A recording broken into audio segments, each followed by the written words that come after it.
ಎಲ್ಲರಿಗೂ ನಮಸ್ಕಾರ. ಇವತ್ತಿನ topic types of I V F ಅಲ್ಲಿ ಆ್ಯಕ್ಚುಲಿ 10 ಟೈಪ್ಸ್ ಇದೆ ಆಯಿತಾ. ಬಟ್ ಯೂಶಲ್ ಆಗಿ ಜನಗಳಿಗೆ ಏನು ಐ ವಿ ಎಫ್ ಅಂತಂದರೆ ಒಂದೇ ಪ್ರೊಸೀಜರ್ ಅನ್ನೋದು ಗೊತ್ತಿರುತ್ತೆ. ಆದರೆ ಅದರಲ್ಲಿ 10 ಟೈಪ್ಸ್ ಇದೆ. ಈ 10 ಟೈಪ್ಸು ಹೇಗೆ ಡಿವೈಡ್ ಮಾಡಿದ್ದಾರೆ ಅಂತಂತಂದರೆ, ಯಾವ ಕಾರಣಕ್ಕೆ ಮಗು ಆಗ್ತಾ ಇಲ್ಲ, ರೀಸನ್ ಫಾರ್ ಇನ್ಫರ್ಟಿಲಿಟಿ ಆಗಿರಬಹುದು, ಆ್ಯಂಡ್ ಮೆಡಿಕಲ್ ಹಿಸ್ಟರಿ ಆಗಿರ್ಬೋದು, ಹಸ್ಬೆಂಡ್ಗೆ ಏನಾದರೂ ಪ್ರಾಬ್ಲಮ್ ಇದೆನಾ, ವೈಫ್ಗೆ ಏನಾದರೂ ಪ್ರಾಬ್ಲಮ್ ಇದೆನಾ, ಅವ್ರ ಹಿಸ್ಟ್ರಿ ಅಂದರೆ ಬ್ಯಾಕ್ಗ್ರೌಂಡು, ಮೆಡಿಕಲ್ ಹಿಸ್ಟ್ರಿನಲ್ಲಿ ಏನೇನಿದೆ, ಯಾವ ಥರ ಅವ್ರ ಬಾಡಿ ಟೈಪ್ ಏನು, ಅವ್ರಿಗೆ ಏನೇನು ಪ್ರಾಬ್ಲಮ್ಸ್ ಇದೆ, ಇವುಗಳ ಆಧಾರದ ಮೇಲೆ ಯಾವ ಕಾರಣಕ್ಕೆ ಮಗು ಆಗ್ತಾ ಇಲ್ಲ ಅನ್ನೋ ಆಧಾರದ ಮೇಲೆ ಇನ್ನೂ ಕೆಲವೊಂದಿಷ್ಟರಲ್ಲಿ ಟೈಪ್ಸಲ್ಲಿ ಪರ್ಸ್ನಲ್ ಚಾಯ್ಸಸ್ ಆಯಿತಾ, ಪರ್ಸ್ನಲ್ ಪ್ರಿಫರೆನ್ಸ್ ಮೇಲೆ ಐ ವಿ ಎಫ್ನ ಟೈಪ್ಸ್ ಇದೆ. ಓಕೆ, ವೆರೈಟೀಸ್ ಮಾಡಿದ್ದಾರೆ. ಸೊ ಇವತ್ತಿನ ವಿಡಿಯೋನಲ್ಲಿ ಏನು types of I V F ಇದೆ ಅಂತ ನೋಡ್ತಾ ಹೋಗೋಣ ಬನ್ನಿ. First variety conventional I V F. Conventional I V F ಅಂತಂತಂದರೆ most popular and most used usually ಆಯಿತಾ. ಇದರಲ್ಲಿ ಏನು ಮಾಡ್ತಾರೆ ಅಂತಂದರೆ, ಓವರೀಸ್ನ ಸ್ಟಿಮ್ಯುಲೇಟ್ ಮಾಡ್ತಾರೆ ಹಾರ್ಮೋನ್ಸ್ನ ಕೊಟ್ಟು. ಓಕೆ, ಹಾರ್ಮೋನ್ಸ್ನ ಕೊಟ್ಟು ಓವರೀಸ್ನ ಸ್ಟಿಮ್ಯುಲೇಟ್ ಮಾಡಿದವಾಗ ಮಲ್ಟಿಪಲ್ ಎಗ್ಸು ರಿಲೀಸ್ ಆಗುತ್ತೆ. ಓವರಿಯಿಂದ ರಿಲೀಸ್ ಆಗಿರೋ ಎಗ್ಸ್ನ ರಿಟ್ರೈವ್ ಮಾಡ್ಕೊತಾರೆ, ಅಂದರೆ ಕಲೆಕ್ಟ್ ಮಾಡಿಕೊಂಡು ಹಸ್ಬೆಂಡ್ ಕಡೆಯಿಂದ ಸ್ಪರ್ಮ್ನ ಕಲೆಕ್ಟ್ ಮಾಡ್ಕೊತಾರೆ. ಅವೆರಡೂ ಒಂದು ಇದರಲ್ಲಿ ಹಾಕಿ ಮಿಕ್ಸ್ ಮಾಡ್ತಾರೆ. ಮಿಕ್ಸ್ ಅಂತಂದರೆ ಹಿಂಗೆ ಮಿಕ್ಸ್ ಅಲ್ಲ, ಅದನ್ನು ನಾರ್ಮಲ್ ಫರ್ಟಿಲೈಸೇಷನ್ ಆಗೋಕ್ಕೆ ಬಿಡ್ತಾರೆ. ಓಕೆ, ಫರ್ಟಿಲೈಸೇಷನ್ ನ್ಯಾಚುರಲ್ ಆಗಿ ಆಗೋವಂಥದ್ದು. ಎಗ್ನ ಸ್ಪರ್ಮ್ನ ಮೀಟ್ ಮಾಡಿಸ್ತಾರೆ ಅಷ್ಟೇ ಆಯಿತಾ. ಮುಂದಕ್ಕೆ ಪ್ರಾಸೆಸ್ಸು ನ್ಯಾಚುರಲಿ ಆಗುವಂಥದ್ದು. ಅದಾದ ಮೇಲೆ ಏನು ಎಂಬ್ರಿಯೋ ಫಾರ್ಮ್ ಆಗುತ್ತೆ, ಆ ಎಂಬ್ರಿಯೋನ ತಗೊಂಡು ಯಾರು ಪೇಷಂಟ್ ಇರ್ತಾರಲ್ಲ ಅವರ ಯೂಟ್ರಸ್ ಅಂದರೆ ಗರ್ಭಾಶಯದ ಒಳಗೆ ಹಾಕ್ತಾರೆ. ಓಕೆ, ಇದು conventional I V F. Usual ಆಗಿ ಮೋಸ್ಟ್ ಆಫ್ ದ ಪ್ರಾಬ್ಲಮ್ಸಿಗೆ ಈ ಕನ್ವೆನ್ಷನಲ್ ಐ ವಿ ಎಫ್ ಪ್ರಾಸೆಸ್ನ ಯೂಸ್ ಮಾಡ್ತಾರೆ. Next second type natural cycle I V F. Natural cycle I V F ಅಂತಂತಂದರೆ ಹಾರ್ಮೋನ್ಸ್ ಏನೂ ಕೊಡೋದಿಲ್ಲ, ನ್ಯಾಚುರಲ್ ಆಗಿ ಅವರ ಸೈಕಲ್ ಅಕಾರ್ಡಿಂಗ್ಲಿ ಓವ್ಯುಲೇಷನ್ ಆಗುತ್ತಲ್ಲ ಅಲ್ಲಿವರೆಗೂ ವೆಯ್ಟ್ ಮಾಡ್ತಾರೆ. ಓವ್ಯುಲೇಷನ್ ಆದ ತಕ್ಷಣ ಒನ್ ಹೆಲ್ದಿ ಎಗ್ ಏನು ರಿಲೀಸ್ ಆಗುತ್ತಲ್ಲ ಆ ಎಗ್ನ ಕಲೆಕ್ಟ್ ಮಾಡ್ಕೊತಾರೆ, ಸ್ಪರ್ಮ್ನ ಕಲೆಕ್ಟ್ ಮಾಡ್ಕೊತಾರೆ. ಅವೆರಡೂ ಫರ್ಟಿಲೈಸ್ ಆಗೋದಕ್ಕೆ ಬಿಡ್ತಾರೆ. ಫರ್ಟಿಲೈಸ್ ಆದಮೇಲೆ ಎಂಬ್ರಿಯೋ ಏನು ಫಾರ್ಮ್ ಆಗಿರುತ್ತಲ್ಲ ಅದನ್ನು ಯೂಟ್ರಸ್ನಲ್ಲಿ ಟ್ರಾನ್ಸ್ಫರ್ ಮಾಡ್ತಾರೆ. ಓಕೆ, ಸೊ ಇದು ಯಾರಿಗೆ ಯೂಸ್ ಆಗುತ್ತೆ, ಬೆಸ್ಟ್ ಯಾರಿಗೆ ಯೂಸ್ ಆಗುತ್ತೆ, ನ್ಯಾಚುರಲ್ ಸೈಕಲ್ ಯಾರಿಗೆ ಯೂಸ್ ಆಗುತ್ತೆ? ಫಸ್ಟ್ ಥಿಂಗು, ಯಾರಿಗೆಲ್ಲ ಹಾರ್ಮೋನ್ಸ್ ತೊಗೊಳೋದಕ್ಕೆ ಇಷ್ಟ ಇರೋದಿಲ್ಲ, ಮೆಡಿಸಿನ್ಸ್ ತೊಗೊಳೋದಕ್ಕೆ ಇಷ್ಟ ಇರೋದಿಲ್ಲ ಅಂಥವ್ರಿಗೆ. ಆ್ಯಂಡ್ ಎರಡನೇದು ಮೋರ್ ನ್ಯಾಚುರಲ್ ಆಗಿ ಆಗಲಿ ಅಂತ ಇಷ್ಟಪಡೋ ಅಂಥವ್ರಿಗೆ. ನೆಕ್ಸ್ಟ್ ಸ್ಪೆಸಿಫಿಕ್ಕಾಗಿ ಹೇಳಬೇಕಂದ್ರೆ ನ್ಯಾಚುರಲ್ ಸೈಕಲ್ ಯಾರಿಗೆ ಯೂಸ್ ಆಗುತ್ತೆ ಅಂತಂದರೆ, ಯಾರಿಗೆ ಓವ್ಯುಲೇಷನ್ ರಿಲೇಟೆಡ್ ಯಾವುದೇ ಥರನಾದಂತಹ ಪ್ರಾಬ್ಲಮ್ ಇರೋದಿಲ್ಲ, ಎಗ್ ಕ್ವಾಲಿಟಿನಲ್ಲಿ ಏನು ಪ್ರಾಬ್ಲಮ್ ಇರೋದಿಲ್ಲ, ಎವ್ರಿ ಮಂತು ಚೆನ್ನಾಗಿರೋ ಎಗ್ಗೆ ರಿಲೀಸ್ ಆಗ್ತಾ ಇದೆ ಆ್ಯಂಡ್ ಓವ್ಯುಲೇಷನ್ ಆಗ್ತಾ ಇದೆ, ಹೆಲ್ದಿಯಾಗಿ ಇದ್ದಾರೆ, ಬೇರೆ ಪಿ ಸಿ ಓಡಿ ಥರದ್ದು ಇರ್ರೆಗ್ಯುಲರ್ ಪೀರಿಯಡ್ಸು ಅಥವಾ ಎಂಡೋಮೆಟ್ರಿಯಮ್ ಸರಿಯಾಗಿ ಫಾರ್ಮ್ ಆಗ್ತಾ ಇಲ್ಲ ಅನ್ನೋದು, ಈ ಥರದ್ದು ಯಾವುದೇ ಪ್ರಾಬ್ಲಮ್ ಇಲ್ಲ ಅಂತಂದವಾಗ ನ್ಯಾಚುರಲ್ ಸೈಕಲ್ ಐ ವಿ ಎಫ್ನ ಯೂಸ್ ಮಾಡ್ತಾರೆ. Next mini I V F. Mini I V F ಅಂತಂದರೆ mild stimulation I V F. ಇದರಲ್ಲಿ ಹಾರ್ಮೋನ್ಸ್ ಕೊಡ್ತಾರೆ, ಆದರೆ ಕನ್ವೆನ್ಷನಲ್ ಮೆಥಡಲ್ಲಿ ಕೊಡೋ ಅಷ್ಟು ಹೈಪರ್ ಸ್ಟಿಮ್ಯುಲೇಟ್ ಆಗುವಷ್ಟು ಅಥವಾ ಜಾಸ್ತಿ ಹಾರ್ಮೋನ್ಸ್ನ ಕೊಡೋದಿಲ್ಲ. ಓಕೆ, ಕಂಪೇರಿಟಿವ್ಲಿ ನಾರ್ಮಲ್ ಏನು ಕೊಡ್ತಾರಲ್ಲ ಹಾರ್ಮೋನ್ಸ್, ನಾರ್ಮಲ್ ಸೈಕಲಲ್ಲಿ ಏನು ಕೊಡ್ತಾರಲ್ಲ ಅದಕ್ಕಿಂತ ಕಮ್ಮಿ ಲೆವೆಲ್ ಹಾರ್ಮೋನ್ಸ್ನ ಕೊಡ್ತಾರೆ. ಆ್ಯಂಡ್ ಇದು ಯಾರಿಗೆ ಯೂಸ್ ಆಗುತ್ತೆ ಅಂತಂತಂದರೆ, ಪಿ ಸಿ ಓ ಡಿ ಥರದ ಮೇಜರ್ ಸೀರಿಯಸ್ ಇಶ್ಯೂಸ್ ಏನು ಇರೋದಿಲ್ಲ, ಎಗ್ ರಿಲೀಸ್ ಆಗ್ತಾ ಇರುತ್ತೆ, ಆದರೆ ಫರ್ಟೈಲ್ ವಿಂಡೋ ಏನು ಗೊತ್ತಾಗ್ತಾ ಇರಲ್ಲ ಅಂತನೋ, ಅಥವಾ ಮೋರ್ ನ್ಯಾಚುರಲ್ ಆಗಿ ಇರಲಿ ಅನ್ನೋ ಅಂಥವ್ರು, ಭಾಳ ಡ್ರಗ್ಸ್ ಯೂಸ್ ಮಾಡೋದು ಬೇಡ, drugs in the sense hormones use ಮಾಡೋದು ಬೇಡ ಅನ್ನೋ ಅಂಥವ್ರು ಏನಾದರೂ ಇದ್ದರು ಅಂತಂದರೆ ಅಂಥವ್ರಿಗೆ ಮಿನಿ ಐ ವಿ ಎಫ್ ಅಂತ ಮಾಡ್ತಾರೆ. ಇದರಲ್ಲಿ ಡೋಸೇಜು ಇಂಟೆನ್ಸಿಟಿ ಕಮ್ಮಿ ಇರುತ್ತೆ ಹಾರ್ಮೋನ್ಸ್ದು. Okay, next variety ICSI, intracytoplasmic sperm injection. ಅಂದರೆ ಎಗ್ ಇರುತ್ತೆ, this is egg, this is sperm ಅಂದ್ಕೊಳ್ಳಿ. ಎಗ್ನ ಕಲೆಕ್ಟ್ ಮಾಡ್ಕೊತಾರೆ ಫೀಮೇಲಿಂದ, ಮೇಲಿಂದ ಸ್ಪರ್ಮ್ನ ಕಲೆಕ್ಟ್ ಮಾಡ್ಕೊತಾರೆ.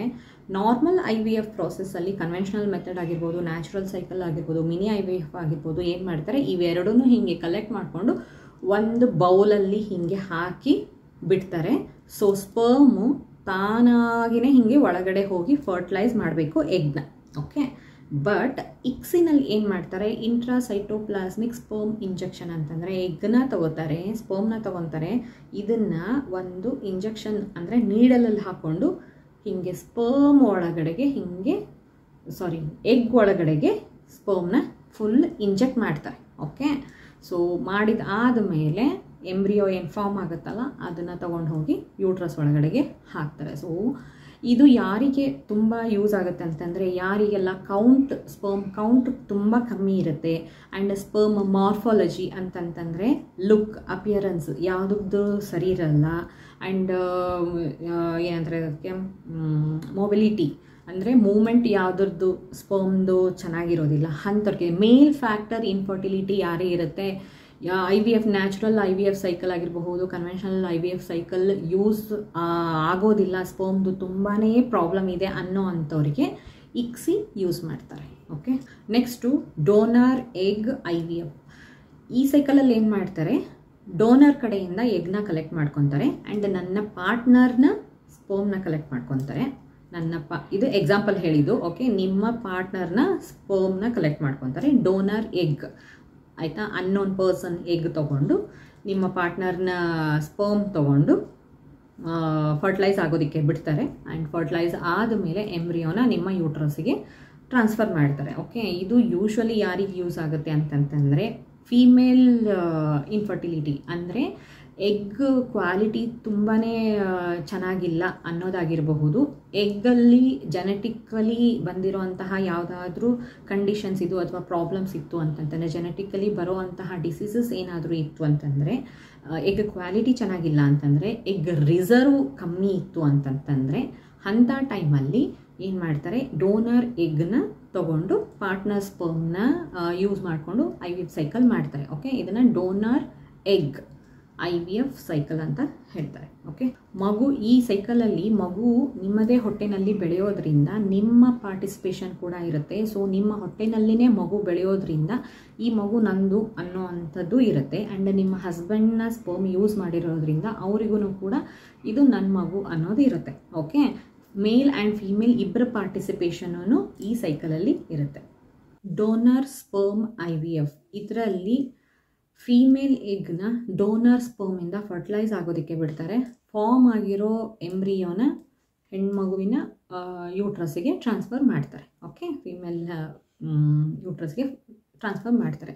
ಇದು ಮೋಸ್ಟ್ ಆಫ್ ದಿ ಪೀಪಲ್ ಯಾರಿಗೆ ಯೂಸ್ ಆಗುತ್ತೆ ಅಂತಂತಂದರೆ, ಯಾರಿಗೆ ಮೇಲ್ ಇನ್ಫರ್ಟಿಲಿಟಿ ಇರುತ್ತೆ, ಯಾವ ಕಪಲಲ್ಲಿ ಮೇಲ್ ಇನ್ಫರ್ಟಿಲಿಟಿ ತುಂಬ ಸೀವಿಯರ್ ಇರುತ್ತೆ, ಕೌಂಟ್ 0 ಇರುತ್ತೆ, ಮಾರ್ಫಾಲಜಿ ಸ್ವಲ್ಪನೂ ಸರಿ ಇರೋದಿಲ್ಲ, ಅಟ್ಲೀಸ್ಟ್ ಸ್ವಲ್ಪ ಪರ್ಸೆಂಟೇಜ್ ಅಷ್ಟು ಏನಾದರೂ ಪ್ರಾಬ್ಲಮ್ ಇತ್ತು, ಉಳಿದಿದ್ದು ಸ್ವಲ್ಪ ಪರ್ಸೆಂಟೇಜ್ ಚೆನ್ನಾಗಿದೆ ಅನ್ನೋದಾದರೆ ಇಕ್ಸಿನಾದರೂ ಯೂಸ್ ಮಾಡ್ತಾರೆ. Okay, ಇಕ್ಸಿ is the last level. Okay, ಅದು ಆದಮೇಲೆ ಇಲ್ಲ ಇಕ್ಸಿನಲ್ಲೂ ಆಗೋದಿಲ್ಲ ಅನ್ನುವಂತಹ ಸ್ಪರ್ಮ್ಸ್ ಇತ್ತು ಅಂತಂತಂದರೆ ಆ ಸ್ಪರ್ಮ್ನ ಬಿಟ್ಟು ಡೋನರ್ ಸ್ಪರ್ಮ್ನ ಯೂಸ್ ಮಾಡ್ತಾರೆ ಯೂಶ್ವಲ್ ಆಗಿ.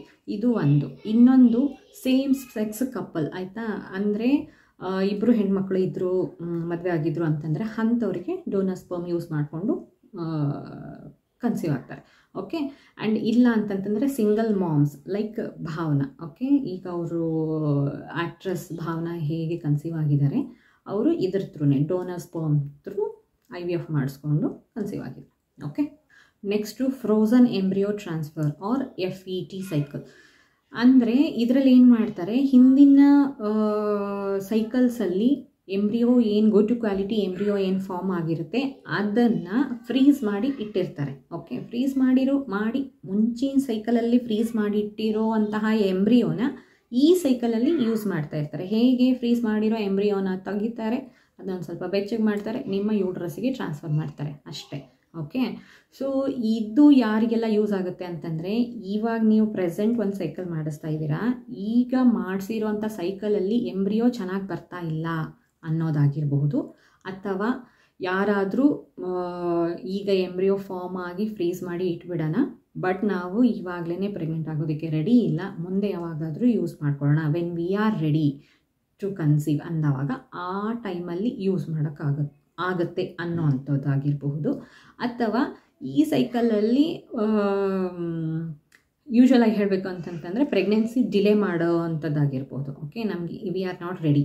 Next PGT plus IVF. PGT ಅಂತಂತಂದರೆ pre implantation genetic testing plus IVF ಆಯಿತಾ. ಯಾರಿಗೆಲ್ಲ ರಿಕರೆಂಟ್ ಮಿಸ್ಕ್ಯಾರೇಜಸ್ ಆಗ್ತಾ ಇರುತ್ತೆ ಅಂಥವ್ರಾಗಿರ್ಬೋದು, ಅಥವಾ ಆಲ್ರೆಡಿ ಜೆನೆಟಿಕಲಿ ಬಂದಿರುವಂತಹ ಕ್ರೋಮೋಸೋಮಲ್ ಎಬ್ನಾರ್ಮಲಿಟೀಸ್ ಆಗಿರ್ಬೋದು, ಜೆನೆಟಿಕ್ ಕಂಡೀಷನ್ಸ್ ಆಗಿರ್ಬೋದು, ಇದೆ ಅನ್ನೋವಂತಹ ಡೌಟ್ಸ್ ಯಾರಿಗೆಲ್ಲ ಬಂದಿರುತ್ತೆ. ಸೊ ಅಂಥ ಕಪಲ್ಸ್ಗೆ ಏನು ಮಾಡ್ತಾರೆ, PGT ಪ್ಲಸ್ IVF ಅಂತ ಮಾಡ್ತಾರೆ. ಅಂದರೆ ಎಂಬ್ರಿಯೋ ಫಾರ್ಮ್ ಆದಮೇಲೆ ಅದನ್ನು ಜೆನೆಟಿಕ್ ಟೆಸ್ಟಿಂಗ್ ಮಾಡ್ತಾರೆ. ಜೆನೆಟಿಕ್ ಟೆಸ್ಟಿಂಗ್ ಮಾಡಿ ಆದಮೇಲೆ ಅದನ್ನು ಇಂಪ್ಲಾಂಟೇಷನಿಗೆ ಟ್ರಾನ್ಸ್ಫರ್ ಮಾಡ್ತಾರೆ, ಯೂಟ್ರಸ್ಗೆ ಟ್ರಾನ್ಸ್ಫರ್ ಮಾಡ್ತಾರೆ. Okay, this is PGT plus IVF. Okay, usual ಆಗಿ PGT ಏನು ಎಲ್ಲರಿಗೂ ಮಾಡಿಸೋದಿಲ್ಲ, ಯಾರಿಗೆಲ್ಲ ಡೌಟ್ಸ್ ಇರುತ್ತೆ ಅಂಥವರಿಗೆ PGT ಟೆಸ್ಟ್ನ ಮಾಡಿಸ್ತಾರೆ. ಸೊ PGT ಪ್ಲಸ್ IVF ಇದು ಒಂದು complete separate cycle. Next type of IVF reciprocal IVF. Reciprocal IVF ಅಂತಂದರೆ ಸೇಮ್ ಸೆಕ್ಸ್ ಕಪಲ್, ಅಂದರೆ ಫೀಮೇಲ್, ಸೇಮ್ ಸೆಕ್ಸ್ ಅಂದರೆ ಇಬ್ಬರು ಫೀಮೇಲ್ ಇದ್ದಂಥವ್ರು, ಅಂದರೆ ಲೆಸ್ಬಿಯನ್ಸ್, ಕ್ಲಿಯರಾಗಿ ಹೇಳಬೇಕಂದ್ರೆ ಲೆಸ್ಬಿಯನ್ಸ್ ಯಾರು ಇರ್ತಾರಲ್ಲ ಅಂಥವ್ರಿಗೆ ಮಾಡುವಂಥದ್ದು ರೆಸಿಪ್ರೊಕಲ್ IVF. ಇದರಲ್ಲಿ ಒಬ್ಬರು ಲೇಡಿ ಎಗ್ನ ಡೊನೇಟ್ ಮಾಡ್ತಾರೆ. ಡೋನರ್ ಸ್ಪರ್ಮಿಂದ ಈ ಲೇಡಿಯ ಎಗ್ನ ಯೂಸ್ ಮಾಡಿಕೊಂಡು ಫರ್ಟಿಲೈಸೇಷನ್ಗೆ ಬಿಡ್ತಾರೆ. ಫಾರ್ಮ್ ಆಗಿರೋ ಎಂಬ್ರಿಯೋನ ಸೆಕೆಂಡ್ ಪಾರ್ಟ್ನರ್ ಇರ್ತಾರಲ್ಲ ಆ ಪಾರ್ಟ್ನರ್ನ ಯೂಟ್ರಸ್ ಒಳಗೆ ಇಂಪ್ಲಾಂಟ್ ಮಾಡ್ತಾರೆ. ಓಕೆ, ಸೊ ಒಬ್ಬರು ಡೋನರ್ ಆಗ್ತಾರೆ, ಇನ್ನೊಬ್ಬರು ಕ್ಯಾರಿಯರ್ ಆಗ್ತಾರೆ. ಓಕೆ, ಇದನ್ನು ರೆಸಿಪ್ರೊಕಲ್ IVF ಅಂತ ಕರೀತಾರೆ. ನೆಕ್ಸ್ಟು ಸರಗಸಿ ವಿತ್ IVF ಅಂದರೆ ಎಗ್ ಆ್ಯಂಡ್ ಸ್ಪರ್ಮ್ನ ಕಲೆಕ್ಟ್ ಮಾಡ್ಕೊತಾರೆ, ಫರ್ಟಿಲೈಸ್ ಆಗೋದಕ್ಕೆ ಬಿಡ್ತಾರೆ ಮೀಡಿಯಮಲ್ಲಿ. ಅದಾದಮೇಲೆ ಫಾರ್ಮ್ ಆಗಿರೋ ಎಂಬ್ರಿಯೋನ ಸರಗೇಟ್ ಮದರ್ ಯಾರಿರ್ತಾರಲ್ಲ ಅವರ ಯೂಟ್ರಸ್ಸಿಗೆ ಅದನ್ನು ಟ್ರಾನ್ಸ್ಫರ್ ಮಾಡ್ತಾರೆ.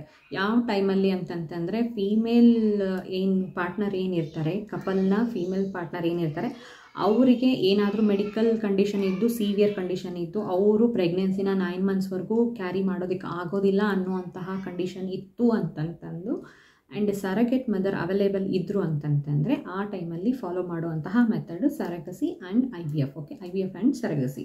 IVF ಪ್ರಾಸೆಸ್ಸಿಂದ ಎಂಬ್ರಿಯೋನ ಫಾರ್ಮ್ ಮಾಡ್ತಾರೆ, ಫಾರ್ಮ್ ಆಗಿರೋ ಎಂಬ್ರಿಯೋನ ಸರಗೆಟ್ ಮದರ್ನ ಗರ್ಭಾಶಯಕ್ಕೆ ಟ್ರಾನ್ಸ್ಫರ್ ಮಾಡ್ತಾರೆ. ಓಕೆ, ಇದು IVF ಪ್ಲಸ್ ಸರಗಸಿ. ಇದೇ 10 ಟೈಪ್ಸ್ ಆಫ್ IVF ರಿಲೇಟೆಡ್ ಮತ್ತೇನಾದರೂ ಕ್ವಶನ್ಸ್ ಇತ್ತು ಅಂತಂತಂದರೆ ಕಮೆಂಟ್ ಬಾಕ್ಸಲ್ಲಿ ತಿಳಿಸಿ, ಖಂಡಿತವಾಗ್ಲೂ ಉತ್ತರ ಕೊಡೋದಕ್ಕೆ ಟ್ರೈ ಮಾಡ್ತೀನಿ. ಆ್ಯಂಡ್ ಈ ವಿಡಿಯೋ ನಿಮಗೆ ಇನ್ಫಾರ್ಮೇಟಿವ್ ಅಂತ ಅನ್ನಿಸ್ತು ಅಂದರೆ ಲೈಕ್ ಮಾಡಿ, ಕಮೆಂಟ್ ಮಾಡಿ ಆ್ಯಂಡ್ ಶೇರ್ ಮಾಡಿ ಆ್ಯಂಡ್ ನನ್ನ ಚಾನಲ್ನ ಸಬ್ಸ್ಕ್ರೈಬ್ ಕೂಡ ಮಾಡಿ. ಧನ್ಯವಾದ.